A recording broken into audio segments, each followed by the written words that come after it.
You have to remember that as CEO of Tesla, Elon Musk is under a lot of pressure right now because of the kind of the status of the company, its performance. Now, there are reports tonight that President Trump has told members of his cabinet and other close contacts that his close ally Elon Musk will soon step back from his government role. Musk, the billionaire boss of Tesla and SpaceX, currently heads the Department of Government Efficiency and has slashed thousands of jobs from the administration's payroll. He also regularly appears alongside the president. Well, Politico reported tonight that Musk will soon return to his businesses and take on a more informal role advising the White House. On Times Radio this evening, Errol Musk, Elon's father, dismissed the claims. Total load of rubbish. And no, Elon is going to see out the 130 days that he has. After that, the requirements are to, change. They'd have to change the rules. He has 130 days as a special assistant to the government. He's not. There's no rumors. Politico is making up the rumors. Politico is a fake organization.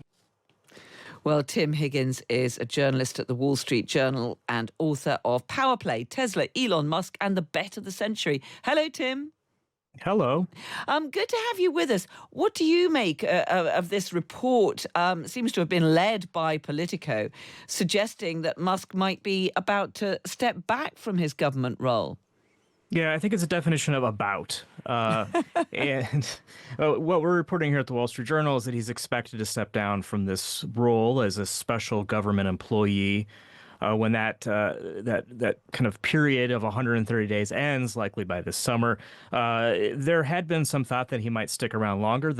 The original executive order created by the president called for Doge to be working for into the summer of 2026, and there was some speculation that maybe Musk would stick around.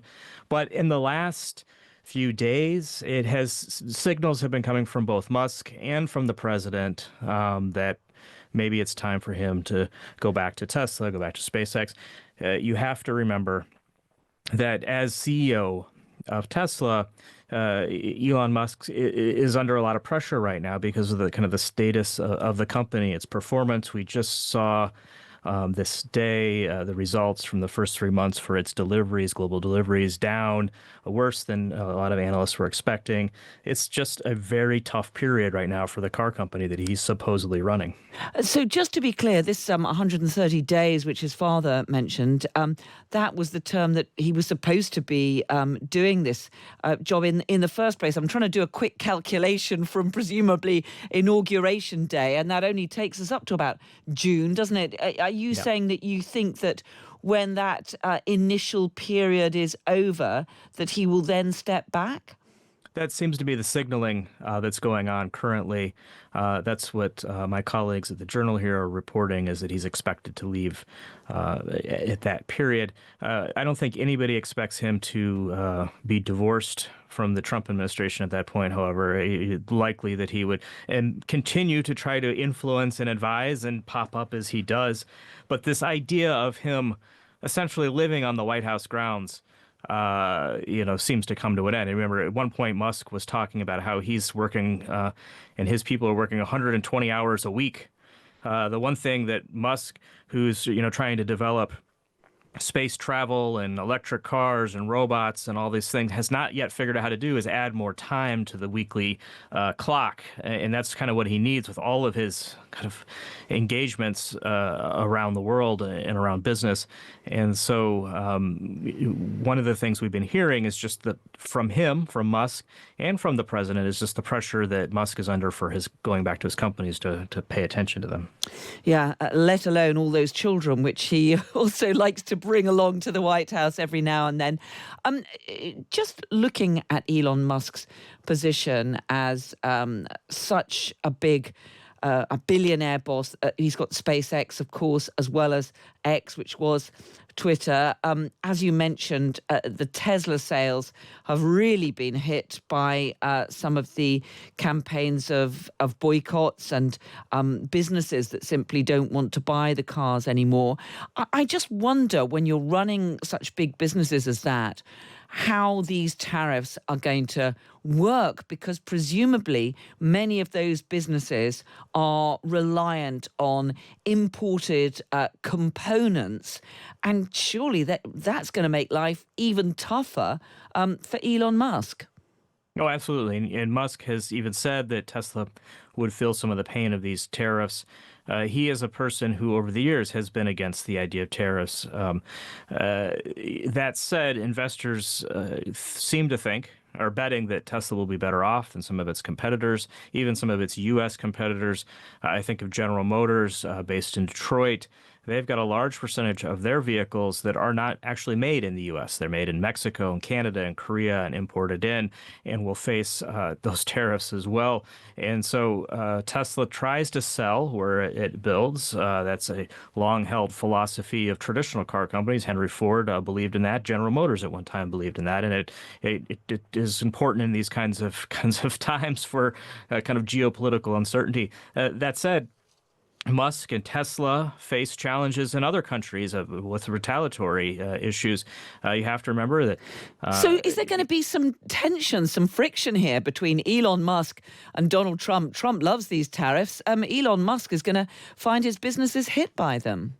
He seems to be towing a line. He's not out there knocking them at all, which kind of suggests, there's not going to be the kind of tension you might have seen in another, if it was the Biden administration, for example. Musk did not hold his fire when Biden was dealing with tariffs. Tim Higgins, columnist at the Wall Street Journal and author of Power Play, Tesla, Elon Musk and the Bet of the Century. Great to speak to you. Thank you very much. Always wonderful. Thank you.